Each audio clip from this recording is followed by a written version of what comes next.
सुख और दुख एक ही सिक्के के दो पहलू हैं। ये दोनों हमारे जीवन में निरंतर आते जाते रहते हैं।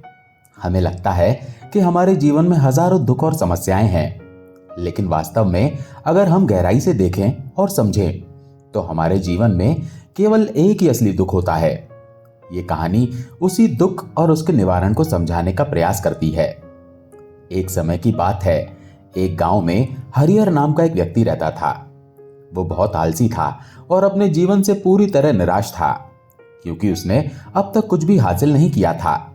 वो कोई काम नहीं करता था, जिसके कारण उसके घर वाले उससे बहुत परेशान रहते थे। वे चाहते थे कि वो कुछ अच्छा काम करे, कोई नौकरी या व्यापार शुरू करे, लेकिन हरिहर उनकी बातों को अनसुना कर देता था। घर वाले उसे दूसरों का उदाहरण देकर ताने मारते थे, पर उसे कोई फर्क नहीं पड़ता था। उसके सारे मित्र सफल हो चुके थे, कोई अच्छा व्यापार कर रहा था तो कोई अच्छी नौकरी। जब भी वे मिलते अपनी उपलब्धियों की बढ़ चढ़कर बातें करते, लेकिन हरिहर के पास बताने को कुछ नहीं था। जब कोई उससे पूछता तुम क्या कर रहे हो, तो वो हमेशा यही जवाब देता, मैं कोशिश कर रहा हूं। लेकिन उसकी कोशिशें किसी को दिखाई नहीं देती थी। धीरे धीरे हरिहर सबसे मुंह छुपाने लगा, ताकि कोई उससे उसका हाल न पूछे। वो इतना निराश हो गया कि उसे लगने लगा कि वो इस धरती पर बोझ है। वो अपने आप को बहुत अकेला महसूस करने लगा। एक दिन वो सोचने लगा, मेरे पास कुछ नहीं है, मैं क्या कर सकता हूं। वो अकेले बैठकर रोता और भगवान को दोष देता। एक दिन छिपते छिपाते वो घर से निकला। रास्ते में उसने देखा कि एक महात्मा लोगों को प्रवचन दे रहे थे। वे दुख के बारे में बात कर रहे थे। हरिहर चुपके से वहां रुक गया और उनकी बातें सुनने लगा। महात्मा कह रहे थे, दुख हमारा सबसे बड़ा साथी है। ये हमें जीवन के बारे में समझाता है और सही जीने का तरीका सिखाता है। दुख हमारा गुरु है, जिससे हमें सीखना चाहिए। आप चाहें तो अपने दुखों को गुरु बना सकते हैं और उनसे सीख सकते हैं, या फिर उन पर बैठकर रो सकते हैं। लेकिन रोने से कोई लाभ नहीं होगा, बल्कि आप दिन ब दिन कमजोर और निराश होते जाएंगे। हरिहर उनकी बातें सुन रहा था। प्रवचन समाप्त होने पर वो महात्मा के पास गया और बोला, महात्मा जी, आप कह रहे थे कि दुख से सीखना चाहिए, उसे गुरु बनाना चाहिए। लेकिन मैं तो अपने दुखों से तंग आ चुका हूं। मैंने जो दुख सहे उनसे मुझे कभी कुछ सीखने को नहीं मिला। मुझे तो केवल पीड़ा और तकलीफ ही मिली।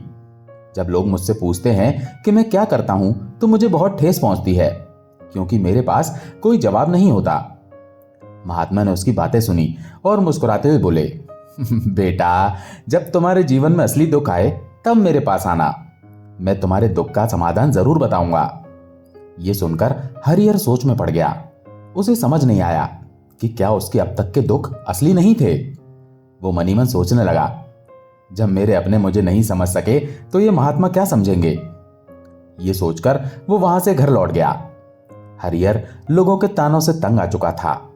उसने निर्णय लिया कि वो अब कुछ करके दिखाएगा। उसने अपने पिता से थोड़ा सा धन लिया और एक छोटा सा व्यापार शुरू किया। उसके पिता खुश थे कि उनका बेटा कुछ करने की कोशिश तो कर रहा है। हरिहर ने बहुत मेहनत की, लेकिन उसे शुरू में सफलता नहीं मिली। वो हताश होने लगा।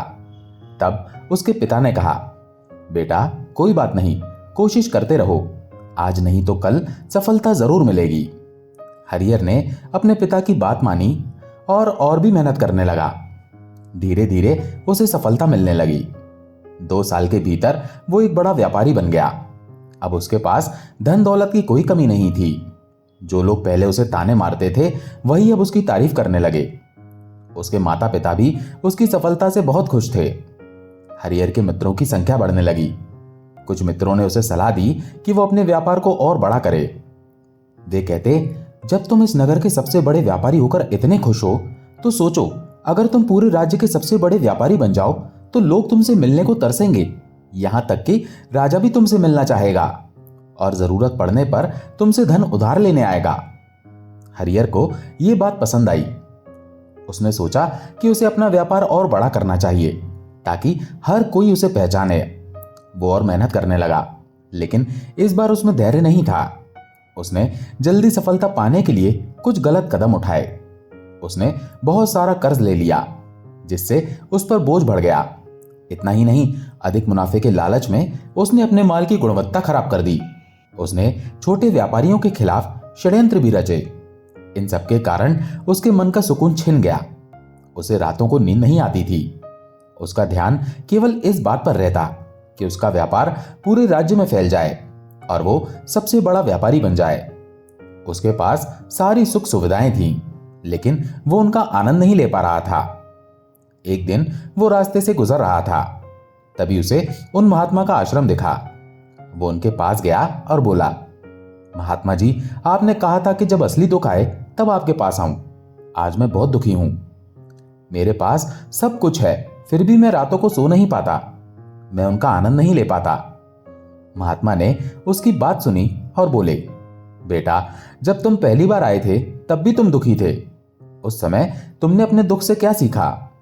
हरिहर ने जवाब दिया, मैंने सीखा कि केवल सोचने से कुछ नहीं होता, हमें कर्म करना पड़ता है और कर्म को उसके अंजाम तक पहुंचाना पड़ता है। चाहे रास्ता कितना भी कठिन हो, चाहे कितनी भी बाधाएं आए, हौसला बनाए रखना चाहिए। लोग केवल सफलता को महत्व देते हैं, कर्मों को नहीं। महात्मा ने फिर कहा, बेटा, जब तुम्हारे जीवन में असली दुख आए तब मेरे पास आना। मैं तुम्हारी समस्या का समाधान जरूर करूंगा। यह सुनकर हरिहर आश्चर्यचकित रह गया।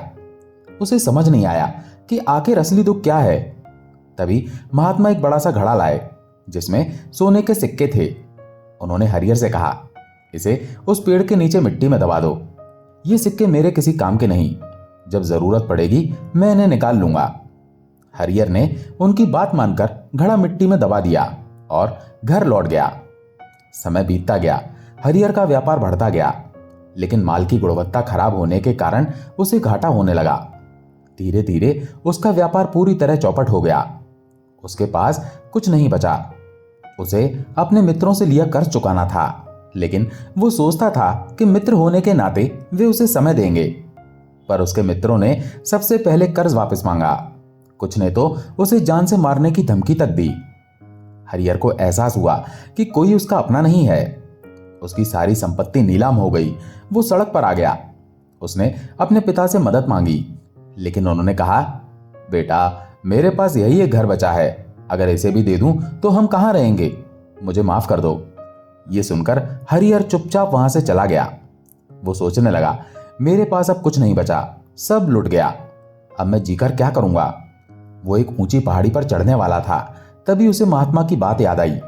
वो दौड़ता हुआ उनके पास पहुंचा और अपनी सारी व्यथा सुनाई। महात्मा मुस्कुराए और बोले, बेटा, कहां है असली दुख? जब असली दुख आएगा तब मैं उसका समाधान बताऊंगा। हरिहर का सब्र टूट गया। उसने कहा, महात्मा जी, क्या मैंने जो दुख सहे वे दुख नहीं है? महात्मा बोले, पहले यह बताओ, तुमने अपने दुख से क्या सीखा? हरिहर ने जवाब दिया, मैंने सीखा कि जो लोग तुम्हारी तरक्की में साथ देते हैं वे ही बुरे समय में धोखा देते हैं। असली मित्र वही हैं जो तुम्हारी असफलता में तुम्हारा साथ दें। ऐसे लोग बहुत कम मिलते हैं, उनकी कद्र करनी चाहिए। साथ ही कोई भी काम पूरी ईमानदारी और धैर्य से करना चाहिए। लालच करने से नुकसान होता है। महात्मा उसे उस घड़े के पास ले गए जिसे हरिहर ने मिट्टी में दबाया था। उन्होंने घड़ा निकालकर हरिहर को देते हुए कहा, इसे लो, इससे अपना काम चला लो। जब असली दुख आए तब मेरे पास आना। हरिहर आश्चर्य में पड़ गया, लेकिन घड़े में सोने के सिक्के देखकर उसे राहत मिली। उसने सोचा कि अब वो कर्ज चुका सकेगा और नया व्यापार शुरू करेगा। हरिहर ने कर्ज चुकाया और एक छोटा सा व्यापार शुरू किया। इस बार उसने ईमानदारी और मेहनत से काम किया, बिना लालच या षड्यंत्र के। धीरे धीरे वो फिर से बड़ा व्यापारी बन गया, लेकिन इस बार वो खुश था क्योंकि उसने सही रास्ता चुना था। हालांकि जैसे जैसे व्यक्ति धनवान होता है उसके मन में अपनी दौलत खोने का डर भी बढ़ता है। हरिहर ने भी दान पुण्य शुरू किया ताकि उसके जीवन में दुख ना आए, लेकिन सुख और दुख तो जीवन का हिस्सा है। एक दिन उसके माता पिता की मृत्यु हो गई। हरिहर उन्हें बहुत प्यार करता था, इसलिए उसे गहरा सदमा लगा।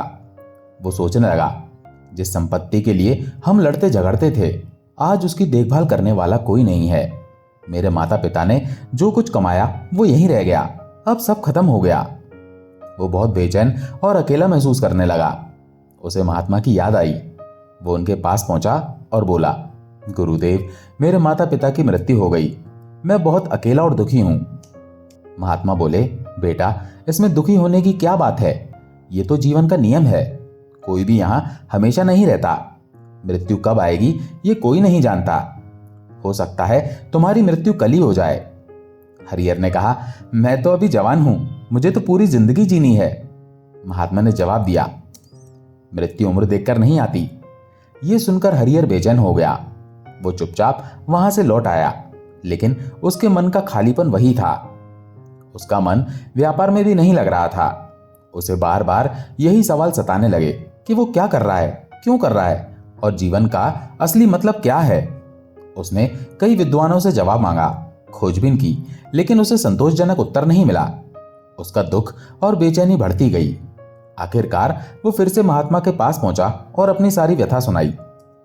महात्मा बोले, बेटा, आज पहली बार तुम्हारे जीवन में असली दुख आया है, जिसे वास्तव में दुख कह सकते हैं। ये दुख है कि हमें नहीं पता कि हम क्या कर रहे हैं, कहां जा रहे हैं और क्यों जा रहे हैं। हरिहर ने कहा, गुरुदेव, मेरे इस दुख का निवारण बताइए। महात्मा बोले, हमारे अंदर क्रोध, लालच, लोभ जैसी वासनाएं घर कर लेती हैं, जिसके कारण हमारा जीवन टुकड़ों में बढ़ जाता है। हमारी चेतना एक नहीं रहती, हमारी ऊर्जा बिखर जाती है। आज के दौर में हमारे पास इतना समय भी नहीं कि हम रुककर अपने आप को समझ सकें। लोग दुख दुख चिल्लाते रहते हैं, लेकिन जिसे हम दुख समझते हैं वो दुख नहीं बल्कि परिस्थितियां हैं। जैसे ही एक परिस्थिति से निकलते हैं, दूसरी में फंस जाते हैं। जब हम इनसे हार मान लेते हैं तो हमें केवल मृत्यु का रास्ता दिखता है, लेकिन ये समाधान नहीं है। अगर तुम अपनी समस्याओं का समाधान चाहते हो तो अपनी ऊर्जा को एकत्रित करो, ध्यान लगाओ और मृत्यु से पहले अपने आप को पहचानो। हरिहर ने पूछा, गुरुदेव, क्या हमें ये जीवन नहीं जीना चाहिए? क्या हमें अपनी इच्छाओं को पूरा नहीं करना चाहिए? महात्मा ने जवाब दिया, बेटा, किसी से लगाव नहीं रखना चाहिए, इच्छाओं को नियंत्रित करना चाहिए। ज्यादा संपत्ति इकट्ठा करने की जरूरत नहीं। हमारी इच्छाएं ऐसे झरने की तरह हैं जिसे कोई रोक नहीं सकता। लेकिन जब तुम ध्यान के माध्यम से अपने आप को पहचान लेते हो तो इच्छाएं तुम्हारे नियंत्रण में आ जाती हैं। तब तुम उन्हें पूरा भी कर सकते हो। हरिहर ने कहा, गुरुदेव, आपने मेरी सबसे बड़ी समस्या का समाधान कर दिया। मैं आज से अपनी ऊर्जा को एकत्रित करूंगा। हमारी सारी शक्ति बेकार की चीजों में व्यर्थ हो जाती है। हम ऊपर वाले से सवाल करते हैं कि हमारे जीवन में इतना दुख क्यों है, लेकिन ईश्वर चाहता है कि हम उस गहराई तक पहुंचे जहां हमें ये समझ आए कि हमने अभी तक अपने आप को नहीं जाना। ध्यान के माध्यम से ही हम अपने आप को पहचान सकते हैं और अपने जीवन के हर दुख का समाधान कर सकते हैं। दोस्तों, आशा है ये कहानी आपको पसंद आई होगी और आपने इससे कुछ न कुछ सीख जरूर ली होगी। अगर कहानी पसंद आई हो तो वीडियो को लाइक करके चैनल को सब्सक्राइब जरूर कर लें। आपका बहुत बहुत धन्यवाद।